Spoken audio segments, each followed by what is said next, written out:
Hey everyone, welcome back to the channel for an unboxing on a newly released figure from Hot Toys. This is the 1/6 scale Iron Spider from Avengers Infinity War. Alright, so removing the slipcover and just take a look at that for a moment. Really nice artwork. That's going to look great on display behind the figure on the shelf.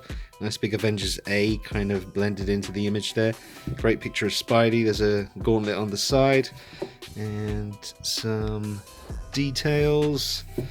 And over here we have the goodie box with everything inside. Lovely Avengers Infinity War in gold raised lettering there. You can feel that. That's very nice, very classy. And over here, little Spider-Man logo. And on the back you got the cast and crew. But enough of that. Let's get this guy open. Time for the main event.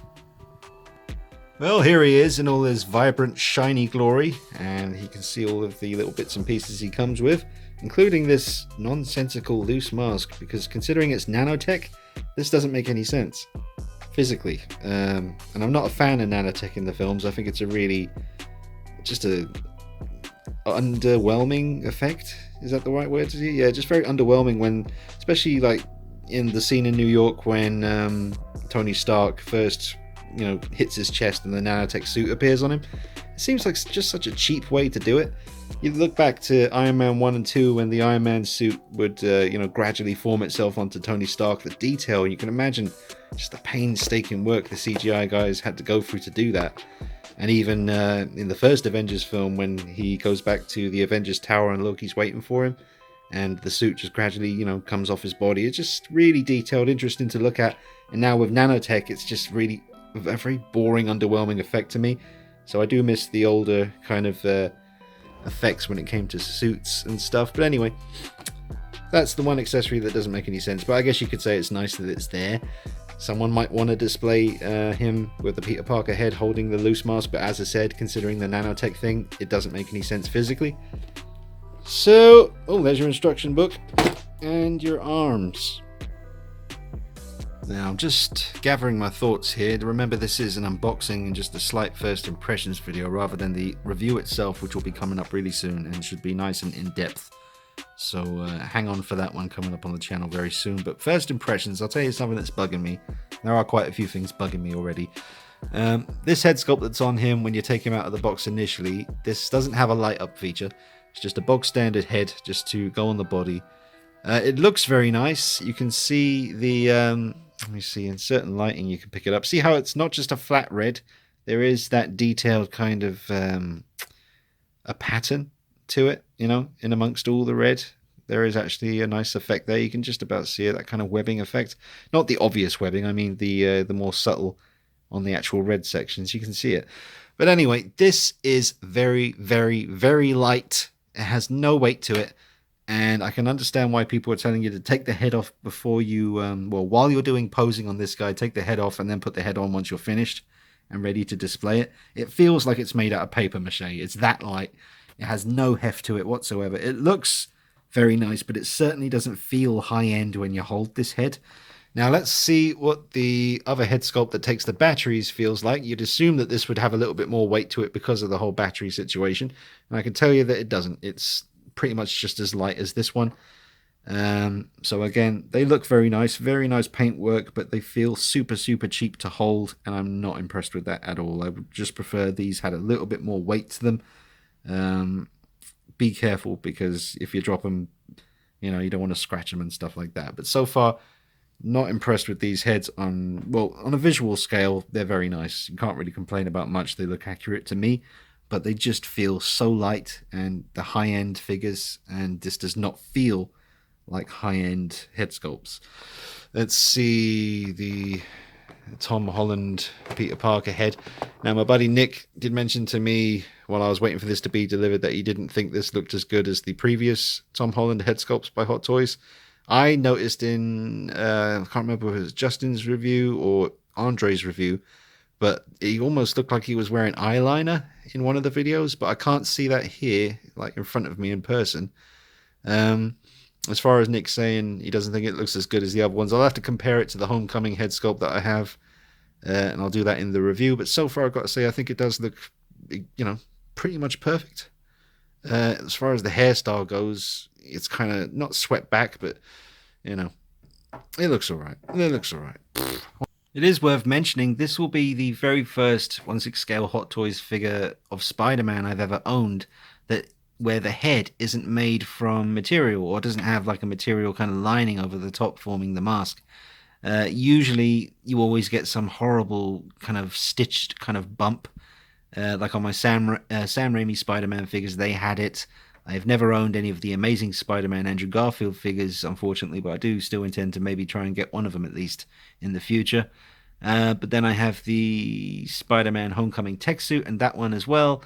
Not as bad as the previous ones. It's a bit more streamlined, but that still had a kind of seam that you could see on the top of the head.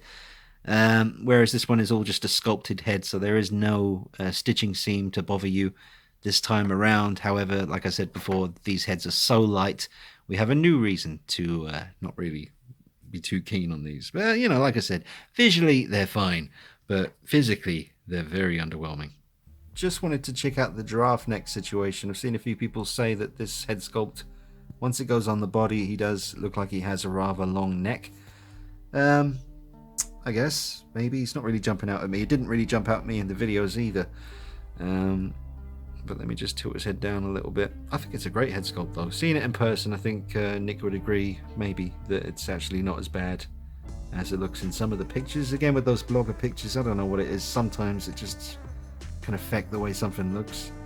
Lighting is incredibly important when it comes to photographing these things and having them appear how they're actually going to appear to you when you receive yours. But I think it's a very good head sculpt. Giraffe neck, not really jumping out at me, to be honest. I'm pretty happy with that. Let me just come back a little bit. But yeah, that's an awesome looking figure, no doubt about it. Now, one thing I want to just check out here, and do bear in mind again, not the review. I know I am doing some very reviewish things right now, but this is merely just a first impressions thing. Just a few things I'm curious about before I get really into the in-depth stuff in the review. Nice ratchet joints on the arms, but as soon as I move the arms up, you get these wrinkles. We knew we were going to have these, and I got to confirm for you, they really do kill the look, especially when you consider what this suit is meant to be made from in the movie. I know a lot of people would have preferred, and myself included, I said in a few comments here and there that I would have loved to have been made like an Iron Man Hot Toys figure, rather than this kind of material. But thinking about it, just the technicalities behind it all, I think they went with the best option they could.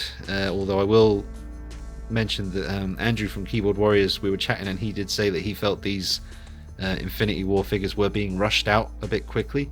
And I agree with that, but I also understand why Hot Toys would be doing that. It's a shame they are, especially when Justice League figures were announced before this and they still haven't come out yet. We've only had Wonder Woman, I think, so far. Still waiting for Batman. And Aquaman and Flash, two versions of Batman. You got the tech suit and just the normal one. But anyway, it's a nice looking suit. However, the stitching, it's always on the inside. So like the stitching of the arm is there.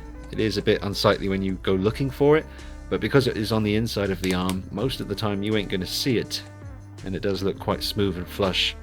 Apart from that, now the inside of the legs, you can see the stitching here. That's done quite neatly. That's not jumping out at me as anything unsightly.